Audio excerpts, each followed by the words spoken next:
right, it's a little after, but hey, we're going to make it happen here, Vince. It's Youth Central Sports, where we come to you every Wednesday at 11 p.m. You know what, Vince, I was just saying, this is Coach Carter, the original Coach Carter. I'm Charles Morse. And I just did an upgrade, and I don't know what's going on with the software and everything, but it's acting kind of funky. Oh, and actually, you know what? And I see the difference. Wow, I see the difference. I see something new here in the program, and I gotta call them when we're done because there's some funky stuff going on. But we apologize because we're like 9 minutes late on a Wednesday, having nothing to do with Coach Carter. This is all Charles's thing going on here. But I just did an upgrade like 5 minutes before the show started because the software that I use, updates come out all the time. And I looked and said update available, and I clicked on it. And now it's doing something kind of funky, so I got to figure out what the heck is going on. But anyway, Youth Central Sports, Vince Carter, the original Vince Carter. And how you doing, Vince? Doing well, thank you. Another Wednesday night to come and talk a little sport. All is well. All right, now you got to give us the update on the weather. Because you were in the Tennessee. 30s. I'm in Nashville, Tennessee. It's in the 30s tonight. We were up 46, I think, was our high today. We'll be down somewhere in the 30s tonight. We're gonna have some chilly temperatures over the next few days. No forecast of snow. We're getting more rain than we're getting snow. This is probably the most rain I've seen in a year that we've had since I've been here. Really would prefer to see snow, but we'll take what we can get. But other than that, it's beautiful. Okay, what's the temperature?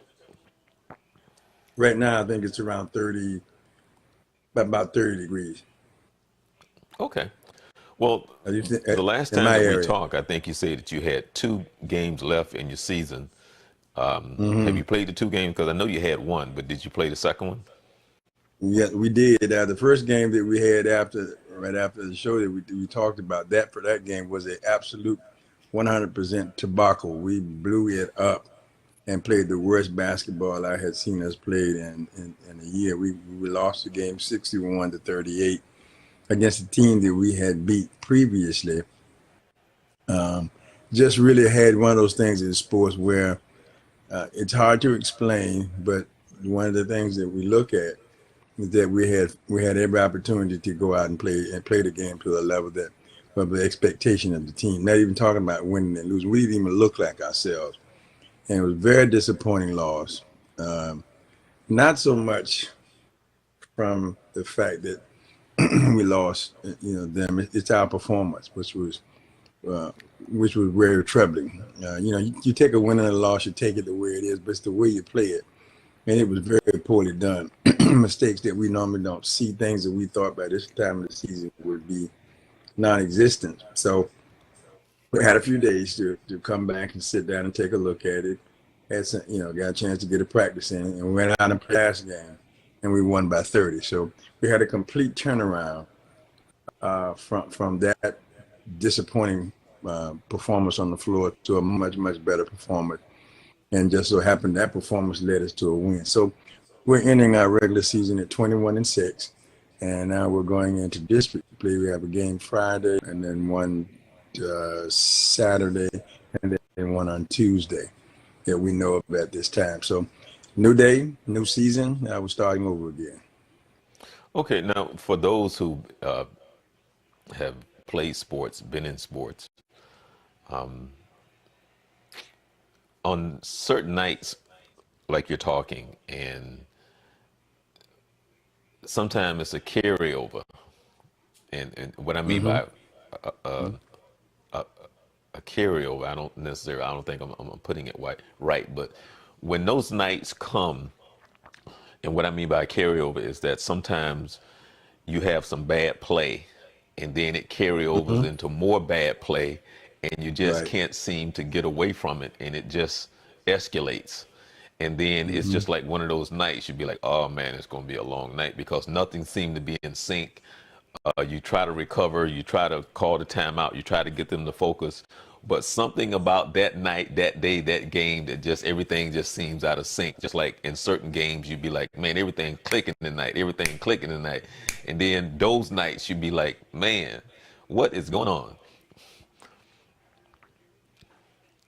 Yeah, well, generally, what you would look at least is the way I look at it, and what we've done is we have to put it behind us. We can't afford, especially in the season. We know that was not our style of basketball. That is not what we do. We just didn't execute. We just had a bad night, Right. and it came back to bite us. But the key thing was, what was practice going to be like the next day in preparation for the next game, which is really what the window we were looking in. You know, we can't go back and fit the issues that we had. Some of the missed executions that we could correct. Missed shots, oh well, you know, you're not going to worry about that, because if we took the right shot, the shot that we wanted and it didn't fall, you just got to keep shooting. You know, you come back second half and you try to do better. But the lack of execution, the high energy level we normally play, the defensive principle that we normally play from, you know, none of that was in existence. So the next practice to me was probably the most important practice, and it was a fire burner. They really were able to throw it away, take a hit, get back up on the horse, and come back and play, and then it carried over into the game. So we're using now that last game as a motivator for as we go forward. Plus, we had we won a summer camp in Western Kentucky. Well, when we had started off 2-3. On the second day, we won 5 straight games and won a championship with 3 of our top players not there. So we're using that as motivation. It's going back and saying, hey, we've been able to do this. We can do it. We've done it before. It's just not becoming committed and, you know, recommitting yourself, starting a new day. Playoffs are a new day. You know, your records now really don't count. It's about what you're doing on the floor. So that's the litmus, the eye test is what do they look like? And they look really good, and it carried over to that last game. Now, taking that to what we had practiced today, it looks really good. So, you know, we're on the right track. Okay. Well, and actually, the comment that I want to make, but first, you can say hi to DT out there in Vegas. Hey, DT. He he said he hope all is well, and All he's is one of well. the persons that I did want to ask about whether or not if Josh Gordon should get a ring. So I would love to hear, because on his show, on his page, you got comments from some of any and everybody, and some of them are pretty funny because you know how we are when it comes to our sports, and some of those guys are very, very serious about their sports. So and I don't know if they had a discussion about that, Donnell, but my question that I did want to ask you, whether or not you think that if because Vince, we was trying to play whether or not, and Donnell probably would know the answer to that, whether or not he played more than half the season before, you know, before they shut him down or before he got suspended, Mm-hmm. whatever. But have you heard any talk or anything like that at all, Vince, since the end of the game, since the No, parade and all of that? Has he been brought up at all? Have I you have heard not anything? read any. I have not. Wow. Oh, okay. Okay. Well, what I was actually making comment to, and that was just trying to figure out during the game and during that time what it's like coaching, when everything is out of sync. When you look at your team, you have to kind of know what your team is about. One of our characteristics that we've had times not had a very good first half, but really come back in the second half. And then this game for a while when we got on that run, but it's kind of confusing sometimes when you're looking at it. It's different when you're going out there and you're being matched. You just got better things. That's different than when you're just not executing. You know, turnovers normal. People seem to be out of sync. Rhythms are not in touch. Rapport, you're just doing a lot. You're really kind of confused because you think we pass doing that. That's not our characteristic. That's not how we normally play ball. But you got to stay in the moment and try to get the best of it. You never know sometimes. Case in point, Duke by 23 points, and Duke come back and win the game by 2. So it can happen that it can be. We've had ourselves, but this just wasn't happening that day. So sometimes you come to grips with it. Okay, it's not. Let's take advantage of the moment. Let's continue to work. And we've got some about younger players. They got a chance to get on the floor and get some actual experience. And we kind of just put it back and said, okay, this is what it's going to be. How do we take a big negative into a small? And that was to get the most we could out of that behind us and start over on the next day of practice, which was very crucial. It's confusing getting there. It's disappointing in a sense because that the type of stuff that we do well. Like looking at each other, going, what is this? I don't even recognize the guys on the floor. If you're looking at it long term, you've got to deal with that for what it's worth, and that's what we attempted to do. Okay. Well, in again, I know how difficult it can be, in what it's like with that next day of practice.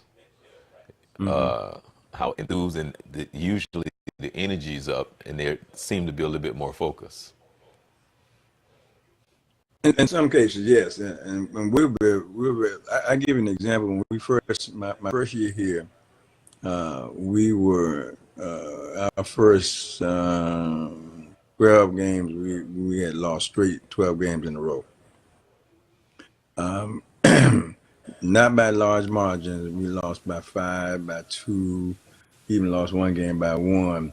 But the thing that was exciting about it, the kids came to work every day. They came just as enthusiastic the next practice as if they had actually won. And what we were asking them to do is to believe in the system. It was our first year. It was new to them. They were new to us. And we kept saying, it's going to work, but you just got to believe us. And the remarkable thing about it is that they actually bought in and stayed on task. It was difficult losing. And then we got a real close win and finished the second half of the season undefeated. So it was a heck of a turnaround. The light bulb came on. Everybody kind of finally saw we got settled. We got ourselves together and we played. And then the next year we had a very good year. So it's one of those things that the characteristics of your team, I'm looking on the floor thinking that's not who we are. I don't know what happened. Let's see if we can fix it while we're in game. And if we can't, then we try to stop as much as we so we can get out of here. We've had some situations where we've been behind and been around. Case in point, we were down most recently by 9 points with 1:50 to go and came back and won the game by 1. So we have a history that we can get it done. Obviously you don't want to be in that kind of situation, but we know we could do that. But it was easy to look at this situation and say, after we gave that one push, coming out in the third quarter, and it didn't produce anything. We could see it wasn't going to happen. It just wasn't. It wasn't our night. There's so many things. If you play and you've seen a couple of tapes of our games. If you saw us play that game, you would not recognize us at all. But that's how it goes. The thing that the key to championship, what the 1% does, is they come back and refocus. And 99% will probably not be able to do that because they're so caught up in that last game. We asked them to be the 1%, to refocus, rededicate, understand this is just a bump in the road. It has nothing to do with your final destination. You want to refocus and stay on task. Now, let me ask you something in reference to coaching. I don't know and I think we've all been on the losing end of a losing season. But can you Mm. think back of what was it like when you had a losing season, trying to keep the team focused, or if you've had a losing season where you may have turned it around and just trying to keep them focused? What is that like, Vince, when you're trying to, and It's tough. It instill in them still that you that we have to do better. These are the things that we need to work on, and we're going to turn this thing around. What is that like? It's difficult. It's very difficult because you're dealing with young minds, young athletes, who sometimes very inexperienced guys, and they can only live for the moment. They only see right now. It's not well. I've heard kids having fun, and then you want to try to depend upon your situation. You want to try to say to them, if you want to, we got to.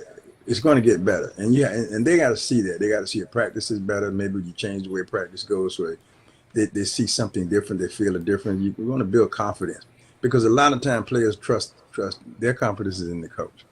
If coach says it's broken and needs to be fixed, they will jump in there. If coach doesn't panic when we're behind, he shows confidence in us. It just, so your character building, in my opinion, is what happened. I know the time when I was in a losing season, that's what I tried to do, is build character. Say, hey, it's tough right now. Hey, we're not winning, but it doesn't mean we don't go out and play hard. We go out and Okay. give it our all, and we trying to pick something out of each game excuse me, that we could build on for the next game and say, well, okay, we did this well, but we didn't do this, and try to eliminate the things that we didn't do well. Continue to encourage them, continue to have one-on-ones and tell them, hey, listen, this thing is broken right now, but I like what you're trying to do to help us to fix it. You want to keep them encouraged. You need to stay encouraged. I mean, I had to stay encouraged by listening to the guys that I was coaching with. Are we, what are we doing? And we were convinced that what we were doing would work, but we had to be patient and we had to take our lumps until it got there. And so it's tough. It's really tough mentally. I mean, because you're going to them trying to be as positive as you can, but you got beat up on the night before. Now, I will tell you, when coaches can speak to this, it's a difference between losing by 20 and losing by 2. Hmm. There's a completely different feeling there. But you got to coach. You got to deal with that. Take for instance, Duke's up what? They were up 23. I mean, Louisville was up 23 points on Duke, and they come back and lose by 2. That's a tough loss to try to deal with. But you got to guess it because you got other games coming up. So it's really about, it all starts with relationships from day one. We go in, you understand, I got your back. I'm going to do whatever I can with what's best for the team, what's best for you. You gain their trust, you trust them, you trust each other, and then you get through these things together.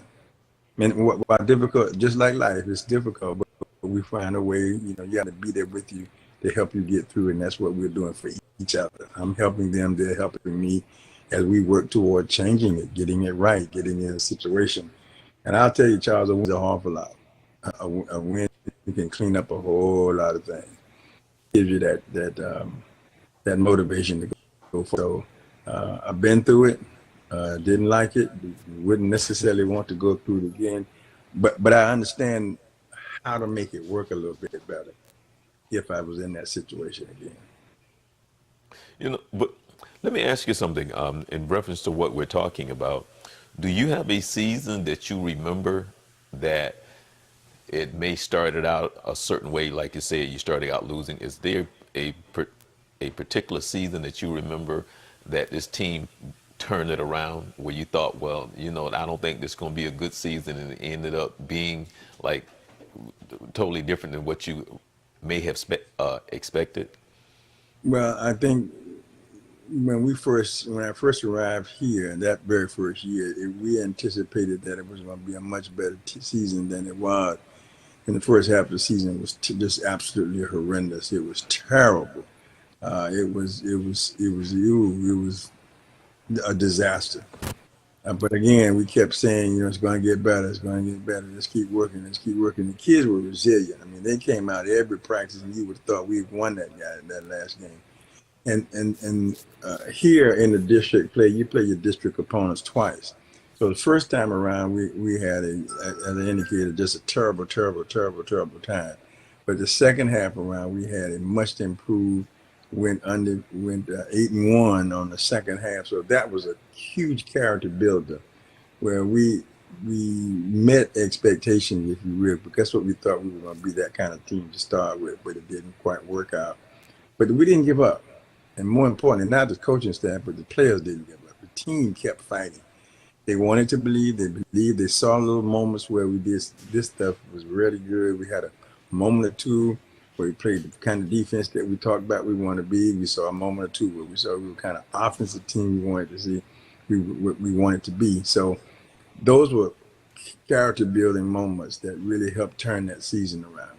I can tell you, I've had some experience coaching AAU ball as well, where I had a team that I thought would do extremely well, and we were just doing so poorly. And we just sat one day in practice and just sat down and said, "What do you think? Do we do? What? Just talk. Let's just sit. No basketball. Let's just talk about life. How's it going? What's going on? How you feeling?" And to my surprise, that had a major impact. It took the pressure off of them. They listen. Don't worry about it. I mean, yeah, we're not winning. I'm not happy about it, but let's keep playing. Let's keep trying to get better, and we turned it around and had what we would consider to be a decent season. So it's a lot of work, but I think it starts from building relationships, people believing in each other, willing to make the commitment, willing to do what the 99% won't do. We want to be the 1% that commits, stays committed, stays together, works together, live together, play through it together, and show up every day and give it our best. That's what the 1%, and that's what the category we were trying to be in, and the category we're still working to be in. Yeah, let me ask something, Vince. What does coaching mean to you personally? What does it mean? What does it bring to you? Or what is it about that you enjoy? What is it that coaching does for you? I think the impact that you have in watching that impact be almost immediate. To see the light go off in the kid's eye when he recognizes that he's achieved something that he didn't think he could achieve. He met the goal that you all discussed. And I think it's interaction. I enjoy the personal relationship of watching them grow from not understanding to teaching someone else, to coming and saying, "Coach, hey man, I got your back, coach," during a tough loss or a tough part of the game, being able to go to them when they're having a tough day and not talk basketball, but just talk about me and you. How can I help you? What can I do? That's what coaching is about. It's almost like parenting. It's about nurturing. It's about mentoring. It's about I've been there when they're mad and I'm the sounding board. They come to me and just blow it up. Talk to me. Tell me, express it to me the way you want to, so we can get to the bottom. How can I help? So to me, it's that's what coaching is all about, and it's the joy of watching them grow, watching them progress, and because it's sport. Hey, yes, I want to win. I want to see them win, but winning is not always in the how many points that we score or the win-loss column. It's about winning in life. But this kid's got to go beyond this point. So I hope that I'm doing something to prepare him for life as well as to preparing for the next game. And that's by the way we interact, by the way we prepare, that he can take that on to life. So I think it's about nurturing. It's a combination of things, but to me, it's all of those things of mentoring, parenting, building relationships, all of that. It's all rolled up into one to me, and I call it fun. Okay. Well, the thing with coaching, like you said, is it's always about for most of us, it's about the relationships. While you was coaching, have you had some? And we all experience this when we're coaching, especially when they don't know you. They may start out not liking you, but then they come around because something does click, or if there's been a situation where someone started disliking you and it stayed that way, where a player didn't necessarily care, like your style, and you picking on me. I just because you always have that one or two that just they kind of spoil. They don't want to work hard, and whatever that is. But have you ever experienced that as well? Oh yeah, absolutely, absolutely. I think that's a natural. And as long as I feel like, oh, I've made every attempt to treat this young man with the greatest amount of integrity and respect. I've never done anything to embarrass him or mistreat him or use, demeaning language to him or anything like that. I'm coaching him. I'm coaching him, and I'm coaching him to make him a better person and a better basketball player. And I think what happens, people come around when they know you're committed to what you're saying. You are strong. You believe it. You commit to it. They can count on you to be that way. I don't Hmm. like him because he does this every day. Every time I see him, he does the same thing. He's committed to it because that's the same thing that he counts on when if he likes you. He likes that same consistency. But you've got to show him that you mean what you say and you know what you're talking about and you believe it. I believe what I'm saying is true. What I want you to do is this is what I hope. And as they see result from it, they may not like you, but they believe you. They trust you. They know that, but they may not like your style. And sometimes, you have to reevaluate about style. Maybe because each kid is different. You have to coach Right. each kid different. And to me, I think that's why relationships are so important. I got to understand who you are. What do you need from me, and what do I need from you, and then try to communicate that so that we are on the same page. Then we try to work from it. I tell them all the time, it's not about me liking you and you liking me. It's about who does the best on the floor. That's who I'm going to play. So Wh- if When you're did mad you? about that, then play better. Right. Yeah. When did you have a better grasp on that whole thing? Because each player is their own individual, and some of them you can be hard on, and some of them you have to kind of pat them on the back and come on, come on, come on. And the other ones, when did you kind of get a grasp, for that? I was coach. I was working with Sears Roebuck and Company. I was a manager with Sears, and I had a huge staff. I had a very large department. We were doing about 6 or 8, $10 million, and I had a huge staff. And one of my supervisors, the guy that I brought along, and he was one of my supervisors. We were having a meeting one day, and we were talking about something we were trying to implement throughout the department. Because I was running a catalog department at that time, so we were huge.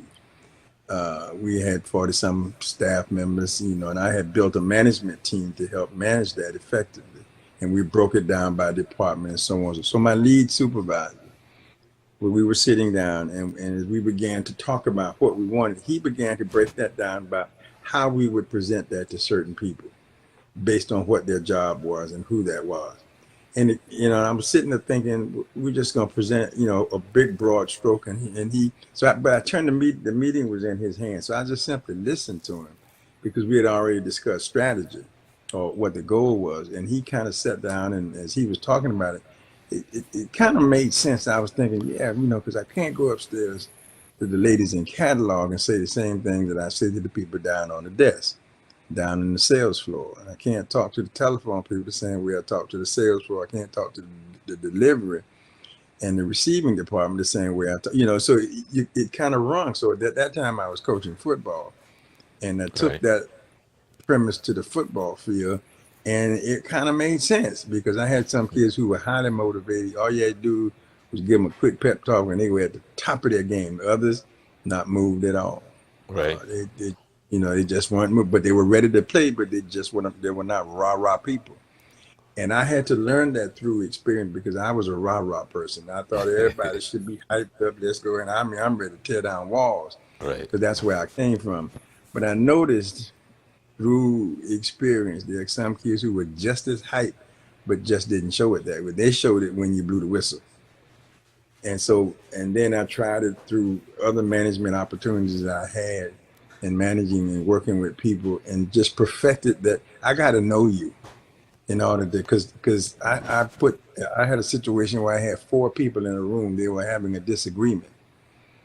And as I asked them to explain what their disagreement was, and I had 4 different answers. Hmm. And I'm thinking, wait a minute, how did you come to that conclusion? It was based on what they heard, what part of the conversation that they actually paid attention to.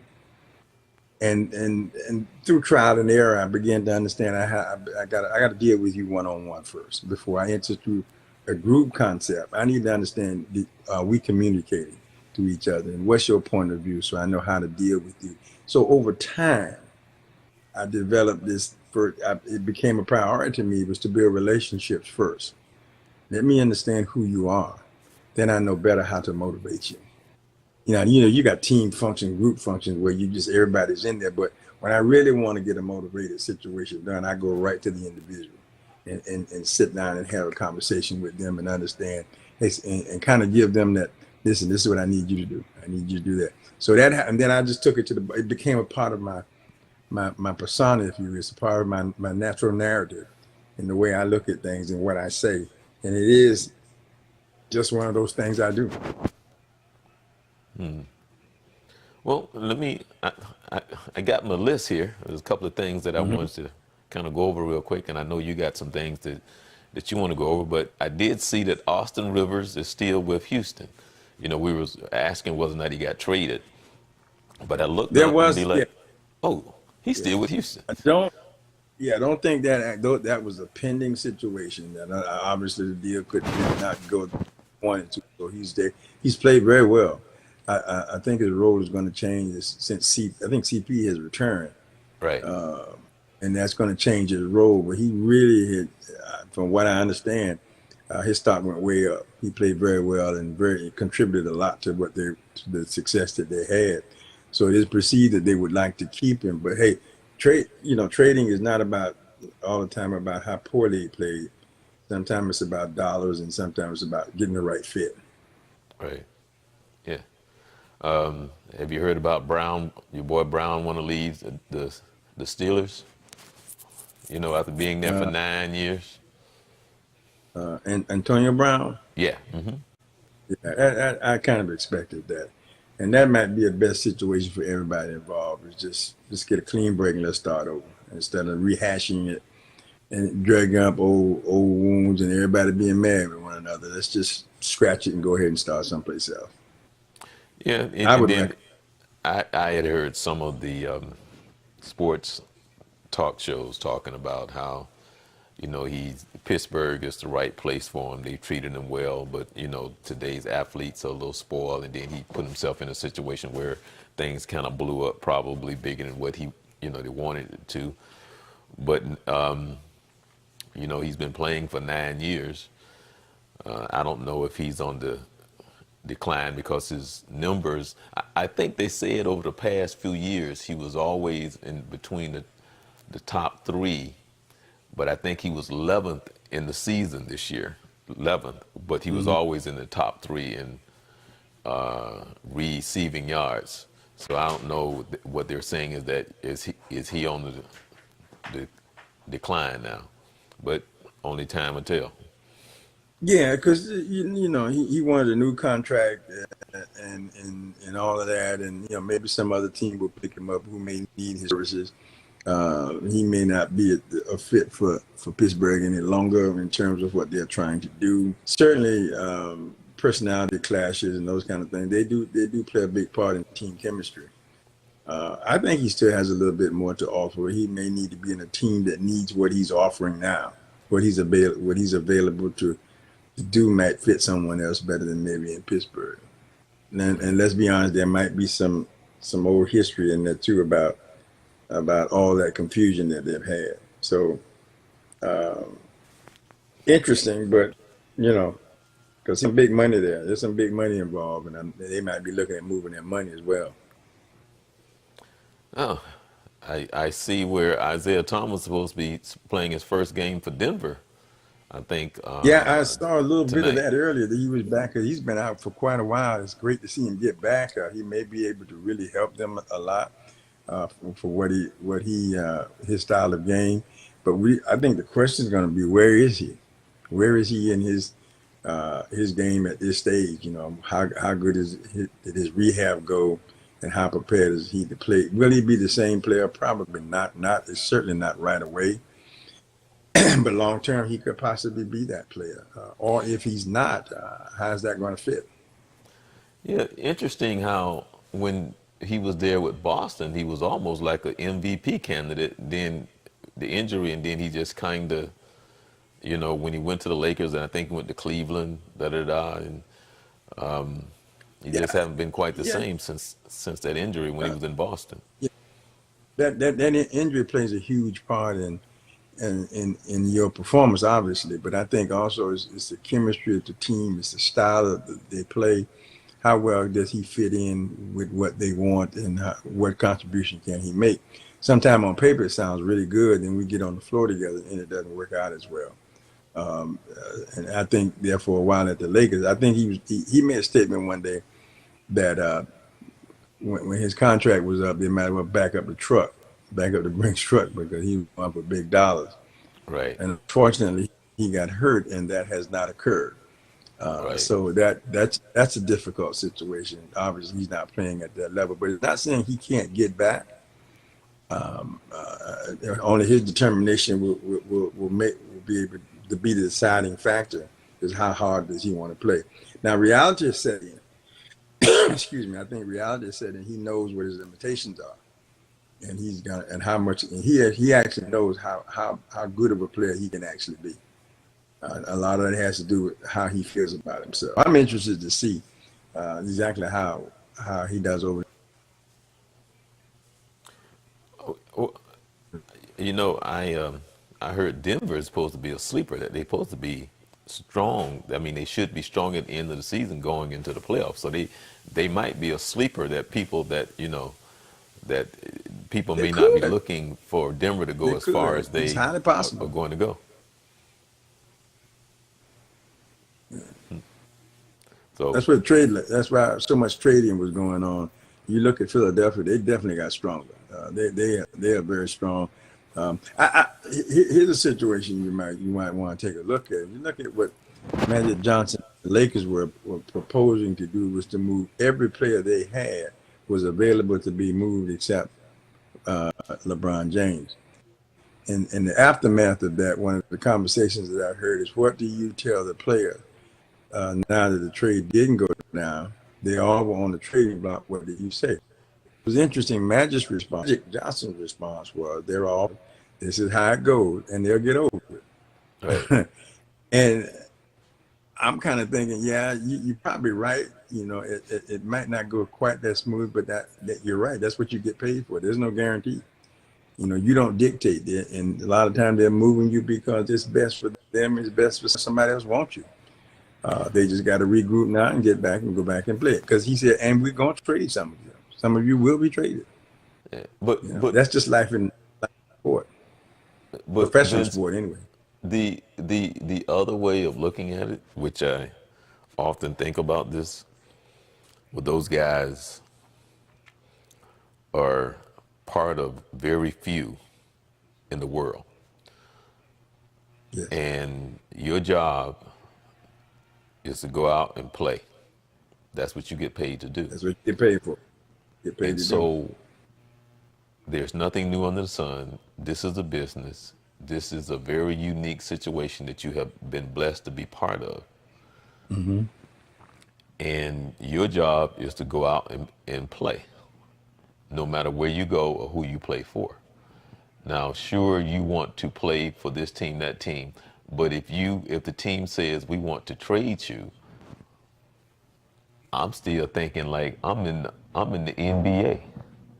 I'm in the National Football League. I play in the major leagues. Mm-hmm. I'm a, I'm in the National Football League. What more blessings do you want? Yeah, I mean, I do get, I do understand when Perkins was with Boston, and they decided to trade him. He was very emotional about it. Doc Rivers. Doc Rivers was the coach at Boston at the time.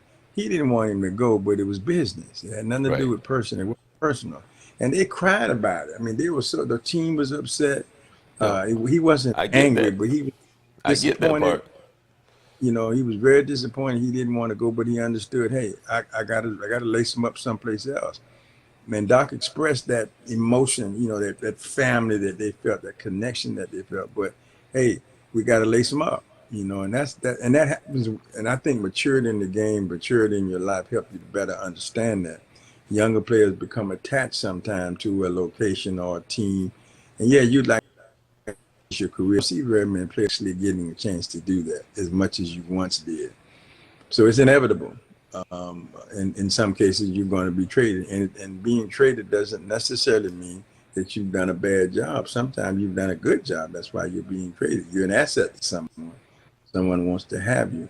Maturity, over time, and maturity helps you come to grips with it. I remember hearing a couple of families, wife, this was young lady was for a football player, professional football player, and she just learned to, okay, when's your contract up? Then they start cutting back, start pre-packing because we don't know. She lived day to day to hear, did you get re-signed or are we moving on? Did you get re-signed or are we moving on? And it's just a life. It's how you do it. It makes it tough on a family, but it is the reality of what you're doing. And you learn to live with it. Right. Well, some and sometimes, like for an example, like Anthony Anthony Davis. To me, that's a tough situation because he kind of put himself in a tough situation. New Orleans is not pressured to send him where he wants to go.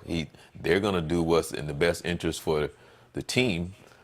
And so I remember when it came out and somebody said something on Facebook the day that he announced that he wanted to be traded. And so my question that I asked the person, I said, now as a fan, would you attend the game? Would you go play? Would you go pay your money to go see somebody who does not want to play for you? Because, to me as a fan, now the players are going to get paid. But as a fan, like for an example, I got a problem as a fan that the Oakland Raiders, the Baltimore Colts, so on the Cleveland Browns, the Baltimore Colts, the Oakland Raiders, you have nowhere in sports where you have the most dedicated fans in all of sports, and as a owner who you want to have the support of the community in the city, it is almost like, to me, Vince, what else has to happen in order for a fan to realize, for all your dedication and for all the time you sit out there in the snow and the rain and the cold weather and all the money you spend on hot dogs and parking and so on and so forth, it's not worth it to me, because to me, all the owners just say is, I want my money, I care nothing about you, because I realize that you guys gonna come here and you gonna make sure I get paid anyway. Because to me, that's what they say. I mean, that's what it's to me. And so as a fan, which I can't speak for them, I just don't understand the dedication when the owners are not dedicated to them. It makes no sense to me. I can't go and give up my money. I can't go and pay this much for a beer, and pay this much for a hot dog, pay this much for parking, when they sitting there going, well, you know what? Let's just move the team. But that's just me. Well, there are other factors always involved. I don't think it's quite that cold. I think it comes off that way because people would say, well, explain, for instance, when they pulled out in Baltimore in the middle of the night, same thing when the Cardinals moved. The question was, why didn't you tell us what your concerns were? Why didn't you talk to us about it?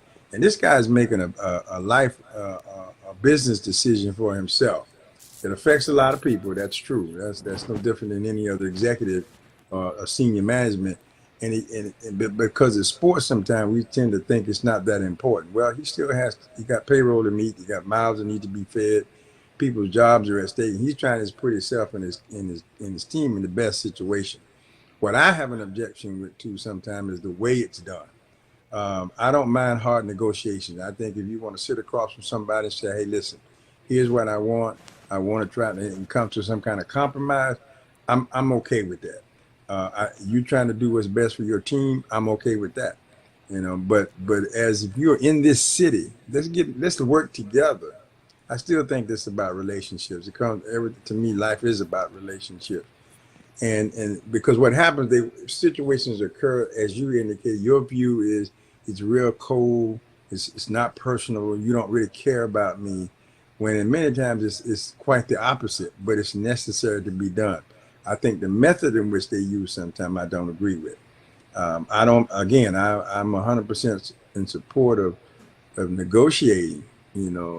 Leverage. All of that. Having leverage over the next guy. That's just good business.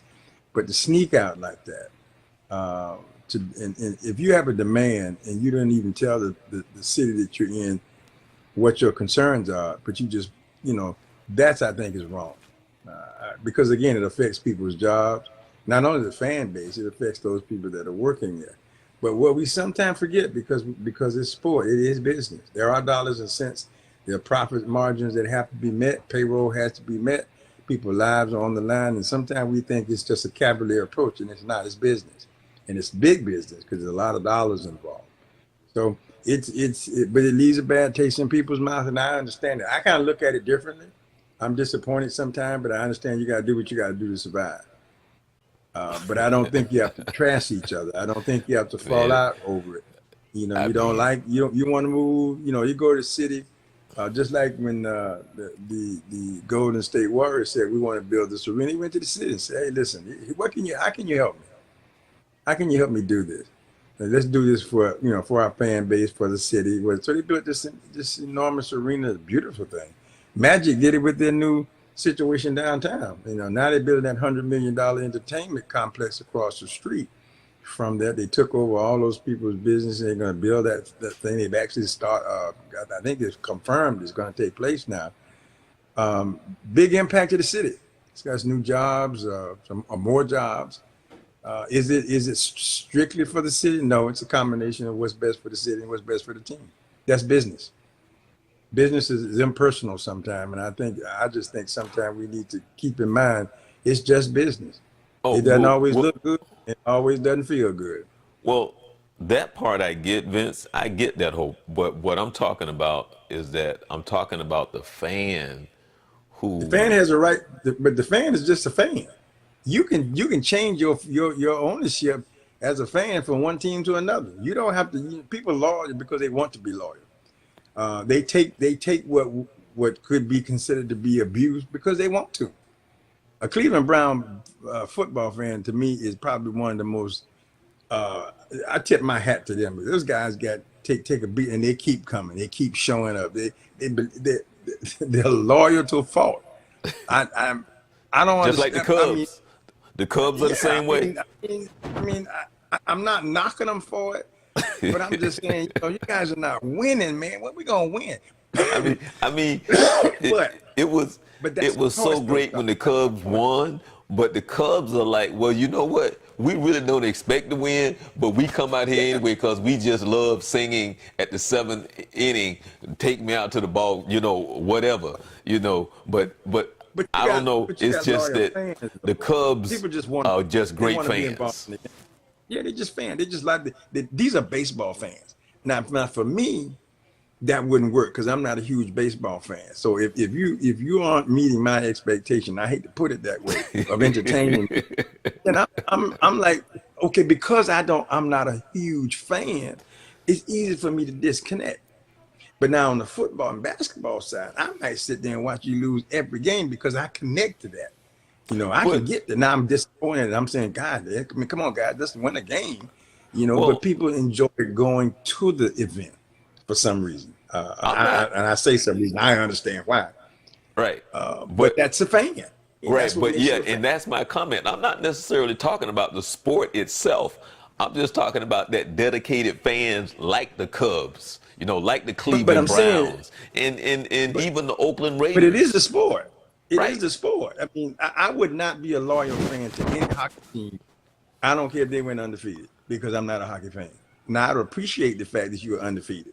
Right here in Nashville, the year they went to the Stanley Cup, you would not have believed, and I say this because I'm not a hockey fan, the excitement that was in this city. I don't think that if the Titans had gone to the Super Bowl, it would never have matched the way these people in this area Wow. felt about that thing. And it's foreign to me because I'm not a hockey person. Okay, but everybody around me, I'm talking. I don't care who you talk to. I used to go out to these sports bars just to see for myself. They were packed, and I'm not talking about a bunch of jawheads. I'm talking about families, husbands and wives and children, sitting in front of these 68 TVs to watch this hockey game. And I'm thinking that's a great phenomenon to me because I don't get it, other than the fact that this is your city. Now, if that had been football, I would have been 100% there, because I relate better. But that's the fan commitment to it, Right. and that's like that soccer thing they doing down in Florida where you are. While I Right. find that exciting, I'm not a soccer fan, but I'm excited about what it's doing. I love the Right. excitement that's around the ad campaign. That's all. But going to the game itself does not quite excite me, and that might be because I've really never been to one. I've been to a couple of hockey games, and I like what they do. I like the fact that I hate to say it like this, but I like they get out there and throw hands, and they skate hard, and I'm amazed at what they do. But I'm not a hockey fan. I would go to a game just to go to a game. But if the Titans played or the Grizzlies are playing down in Memphis, I go down there. I don't care whether they win or losing, because I like the sport, and that's what the fan is about. Right. Blind loyalty is something. I've been blind in some loyalties. I've been a Cowboy fan forever and will always be one. I don't care if they don't win a game. I was when they had the worst season they've ever had. I was a huge fan because there's something about them that I had grown to like. And you're right. I mean, I have seen people spend enormous amount of money on losing teams, but they don't care. It's it's not about it gets past. I think it's entertainment. It's an opportunity to connect to something that's bigger than who you are. It's a relief sometimes. Just like going to the movies, you can live in that reality for 2.5 hours. And I think that's kind of what you see in sport. It's therapy. Interesting. I'm taking in school. I'm now in an art class with three of my students, and this was a change that took place after the holidays. And I go in there thinking, I don't want to do this, but it's become therapy for me to get in there every day and do my little drawing and stuff. It's actually therapy. And I think some people go into some of these games and living and screaming and yelling at referees and yelling at players for missed catches and missed baskets and foul balls on it. It's therapy. They get a chance to release themselves from reality to live on this guy's back, punish him for what they've done wrong. They're punishing him. They get a chance to express that. They get a chance to get that all out. And then they go back to their real lives. Mm. It's expensive now because, I mean, a beer, beer, $100? Isn't it $100 to buy some beer? Popcorn, hot dog, and a beer is $100. I mean, I'm saying exaggeration, but I don't think I'm off by far. I'm not off too far. Right. Right. Yeah. It's absolutely crazy. No. But that's sport, though. See, that's the psychology of sport that sometimes I think get overlooked. That's what sport is all about. It's the unreasonable, it's the unfathomable, it's the uncommon that just makes us sports fans and why we get connected to a sport. Why am I not a hockey fan? Because I grew up around football and basketball. But when some of my coworkers here are huge hockey fans, don't care anything about football. They Wow. go to football game because they get a free ticket. And Yeah. that's the way I Yeah. would be about Yeah. That's how hockey. it I wouldn't was. go I for a mean, free I was ticket. totally fascinated when I was up in the New England area. When I was up in Yeah, Boston, in Maine area, in the New England area, when man, they are crazy about hockey.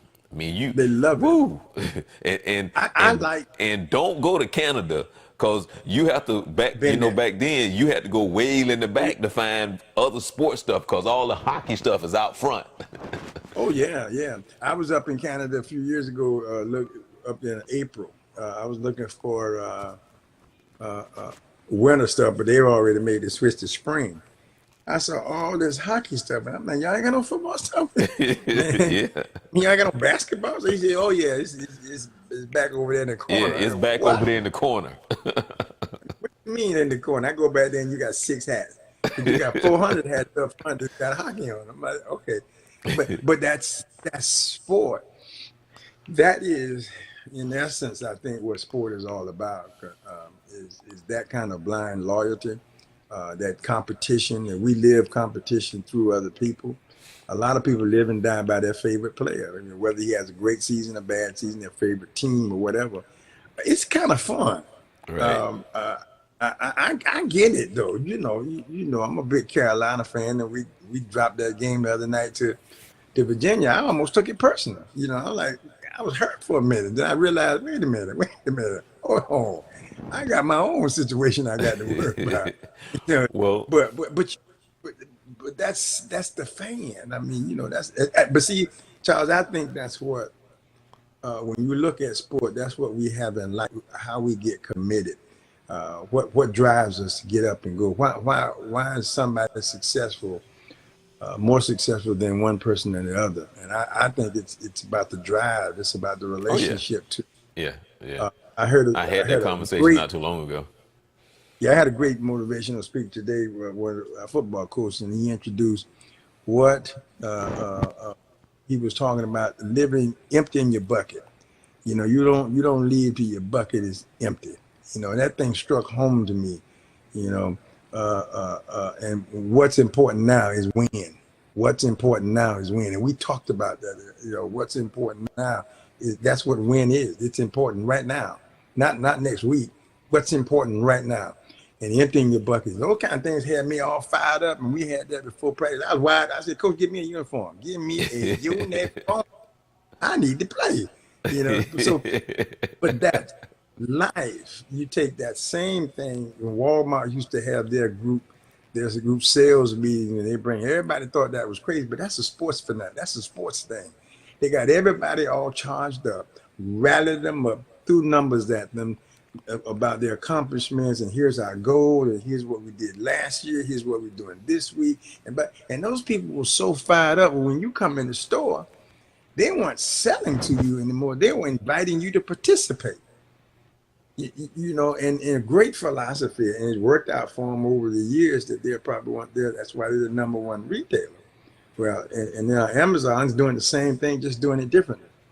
They have those kind of meetings as well. You know, where they used to call them sales meetings, and they sit down and they rally these people up and they fire them up. They recognize Mary Jo in the back over there who sold 20 units that more than anybody else, and nobody else would even know she existed.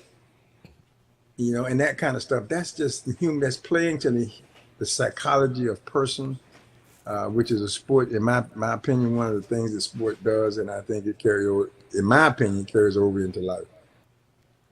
Yeah, and you were speaking of that's what was on my list. I was going to ask you about that Virginia North Carolina game. There was something that happened at the end. I was trying to remember. There was a certain play that, like, I think it was like 3 minutes to go, and I was trying to remember what it was. There's something. Oh, I know what it was. I know what it was. He, it almost looked like he hit that three. I think if he would have got that off just a little bit sooner, I I think that momentum Might might make a have difference. carried them a little further. There's a possibility. You know, that's that human. You know about that emotion and stuff like that. That very well could have made a big difference. You look at. I had a couple of friends of mine who went up to Louisville to see the Louisville Duke game, Yeah, and one that of the was things next on the list. they were talking about, and I noticed it, but they talked about how the arena changed as the game changed, and in that second half when they started pressing and playing zone and hitting, and Louisville missed a shot and Duke come down and got a shot, how that whole thing, you could just feel the momentum swing in there. And he said he was sitting next to a guy who was a season ticket who had been going to Louisville basketball for 39 years. And it had gone from a 23 point lead to like 13 or something like that. And he said, I don't feel good about this. I do not feel good about this. And I was sitting there watching it on TV, and it was when I realized that Louisville was up by 23. It was 11 minutes and something left in the, or maybe 10 minutes, 45 seconds left in the game. And I said, I can't get excited about that because too much time. I think the key to that, though, they allowed Duke to run north-south on them, and because Duke couldn't throw the ball in the ocean in the first half of the game. But they allowed them to get hot. They allowed them to get their game, and their game was north-south. And then Louisville had a couple of crucial turnovers, I thought, that really helped them, and they went down and scored. And every time they turned over, Duke scored. Every time they turned over, Duke scored. Now, for Duke fans, boy, they're off the chart right now. They're talking about an undefeated, running the rest of the table in the ACC, and certainly talking about championship. I'm still not convinced, but I got to admit they look good at that. Right. Yeah. And then the thing is, my best friend lives up there in Kentucky, and what he tells me, between Louisville and Kentucky itself, well, it's Kentucky, Louisville, Western Kentucky, basketball is king. Oh, absolutely. It's No question. like there's nothing more There is important than nothing. basketball, and I can There only is nothing. imagine what that There town is was nothing. like when they lost that game to Duke. There's nothing like it. I've been up here 4 years now, and we go to Western Kentucky team camp, and it is huge. I mean, the support they have from the community, the way people feel about it up in Bowling Green, it is. I mean, it's king. I've been to Louisville, had a chance to witness a little bit of that. It's undescribable sometimes. I'm a huge fan, but these guys, in my opinion, are stronger fans than myself, and I didn't think you could do that. And they live and breathe it every day. I mean, it's the same thing in Indiana, North Oh Carolina. yeah, They don't talk yeah. about it, but in the Carolinas, they are huge sports fans, very huge sports fans. So I get it, I get it. But yeah, that city was drained after that loss. Same thing in Duke, over there in Durham. Carolina and Duke separate each other with 8 miles, to 5-minute drive either way. Wow. One of them wins or lose, you suck all the air out of the city for a minute. I've been there. I've been there when Carolina won. I've been there when Carolina lost, and I'm telling you, the air gets sucked right out of the city. It'll take a day or two to put it back. But if they win it, boy, it is. You know what? Ooh.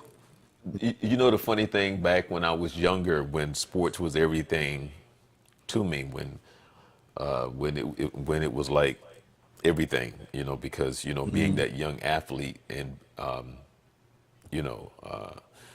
Vince, I can remember when Dr. J and the 76ers would lose, and I would be depressed for like 2 weeks. I'm serious. I mean, I would be so down for like 2 weeks when Doc them would lose, man. And it's so funny how you would be pulling so for this particular team, and Yeah. sometime and how they would lose and the way they would lose, when like they had the better team, when that the little things here, little things there. And I would be down for about 2 weeks before I would actually come back from getting over that loss of the 76ers losing, in the 70s and the 80s.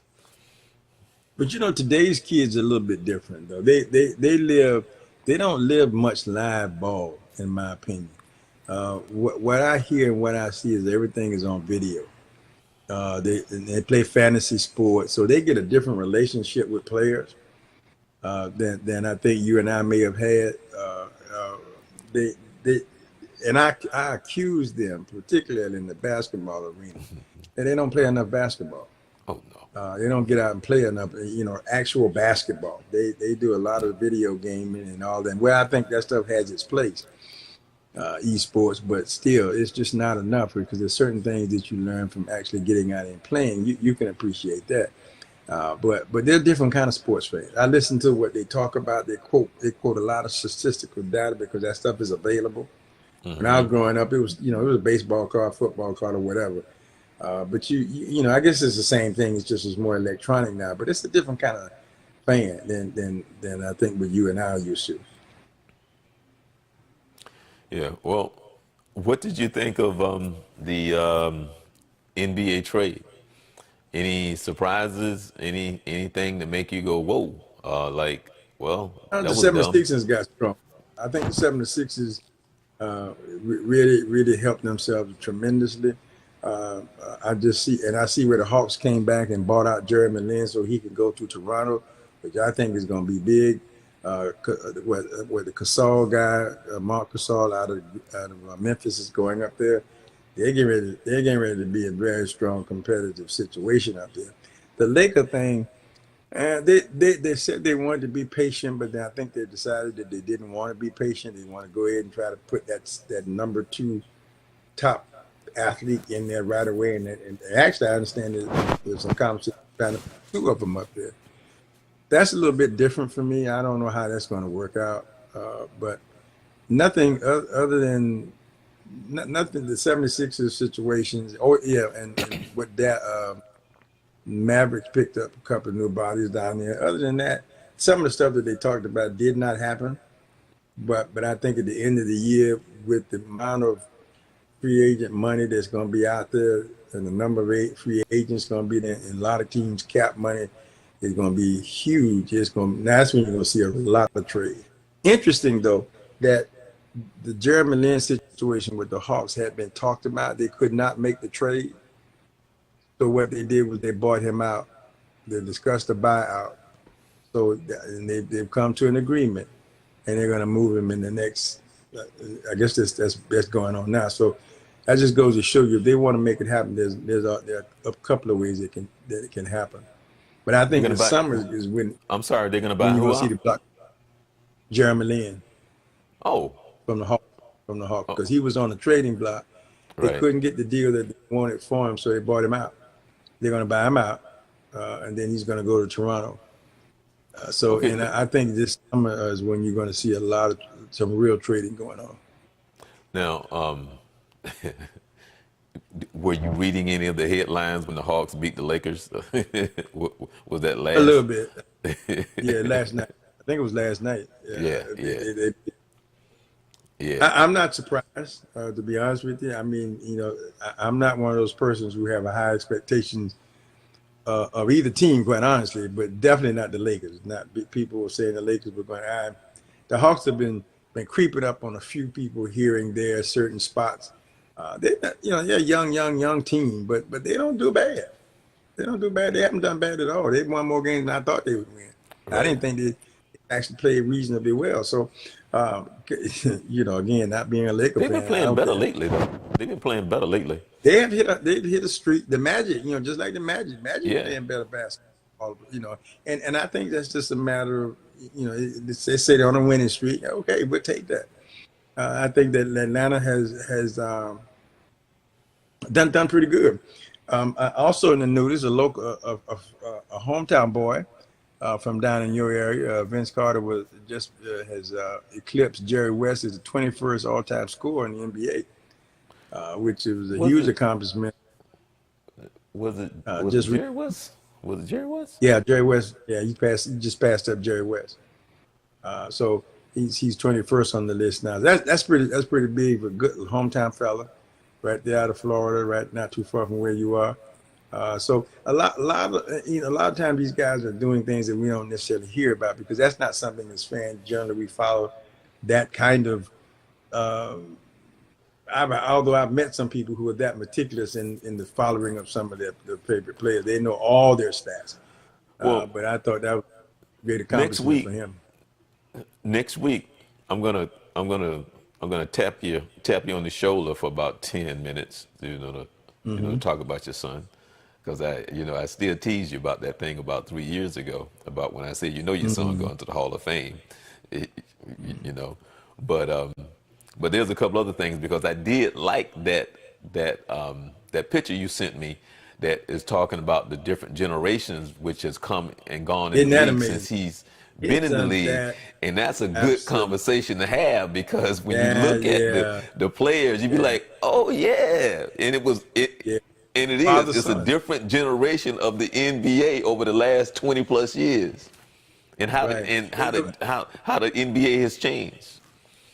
yeah, I was having a conversation with a school administrator who kind of pointed out that's the kind of thing that happens in schools. You end up if you stay in the school system long enough, you teach this kid and you end up teaching his kid's kid, and if you stay long enough, you teach this kid's kid.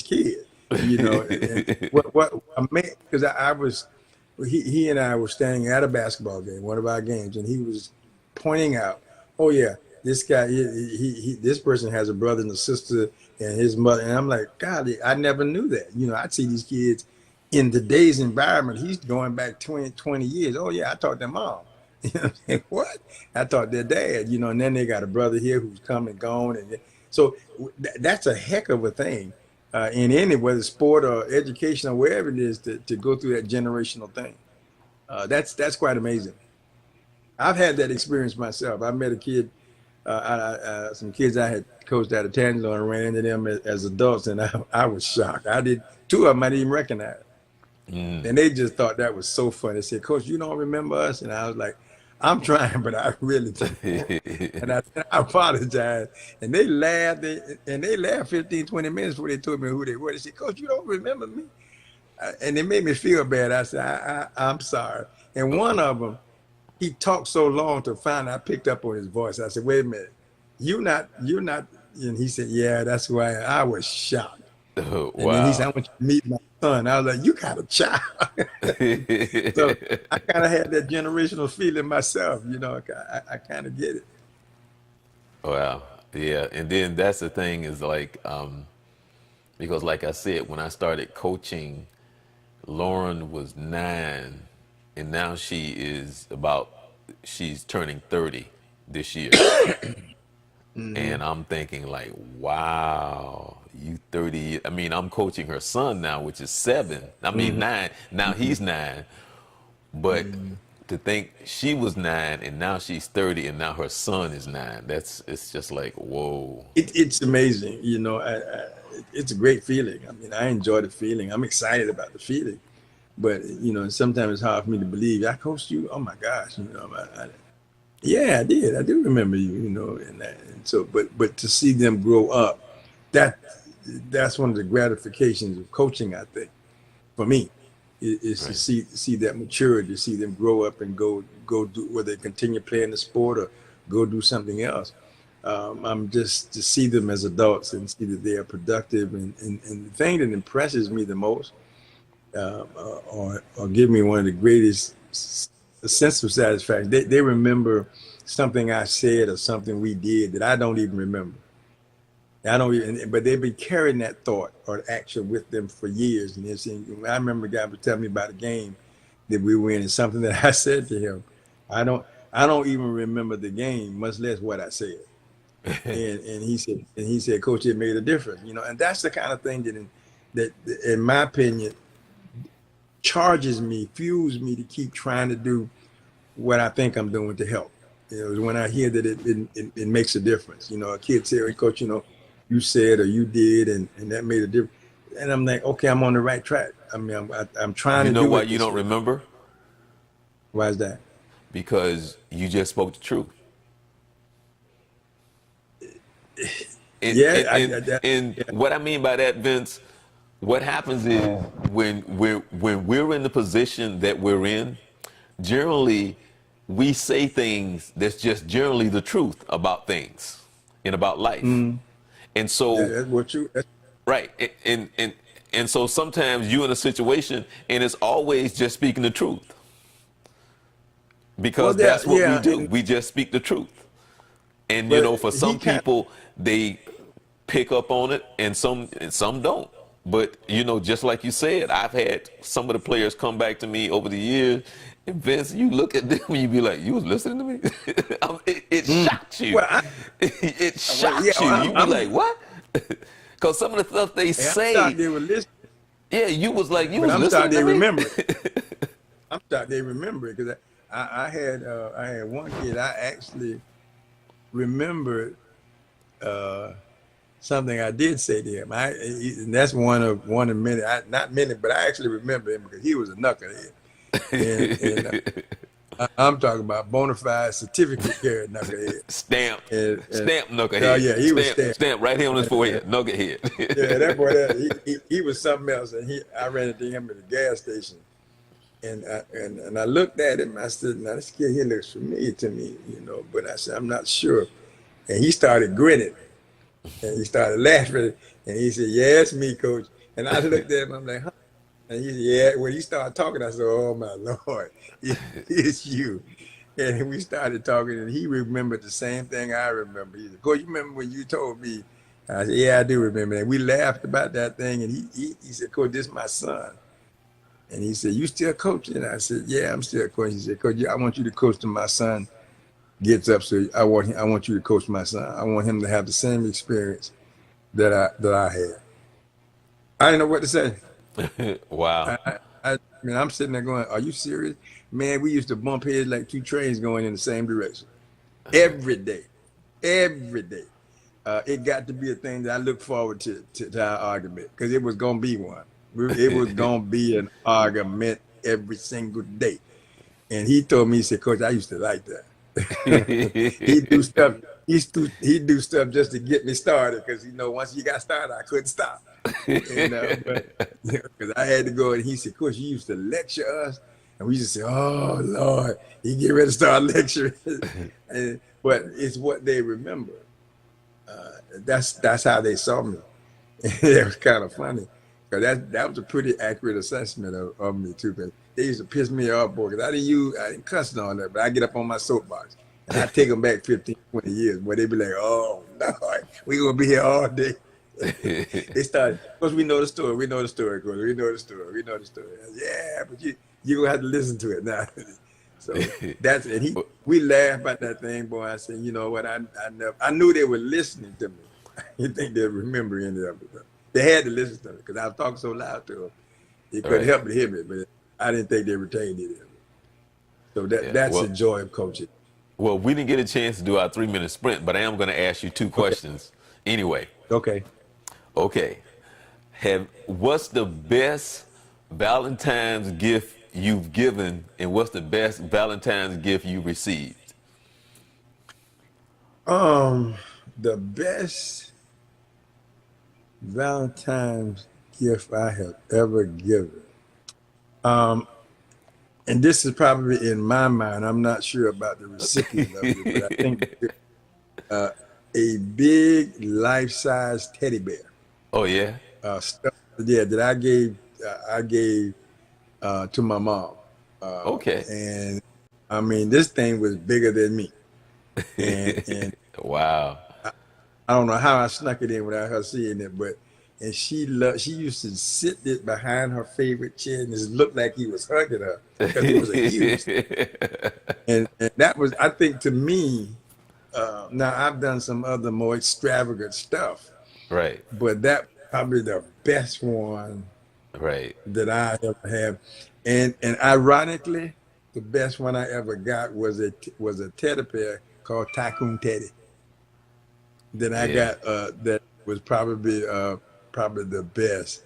Now again, I've got other things that were given to me which I loved and treasured, but Tycoon Teddy was important. And then I got a big heart. That I have now that I have, and that it's a big heart with feet, and it's about that was something I treasure as well. Okay. Well, I'm gonna ask you. I'm gonna ask you a question next week about a time limit. Okay. And what I mean by that is, I got a time limit. If I'm going out and I'm meeting someone for dinner and they're late, and I have a Oh, time limit before I yeah. start Yeah. eating. I got a time limit before I leave. But Yeah. I have a specific. Well, you know what? I'll go ahead and say it. If I meet somebody somewhere to eat, right? Mm-hmm. And if they're not there in 20 minutes when I sit down, I'm eating. Yeah. Period. I Oh, don't yeah. care who it is, where it is.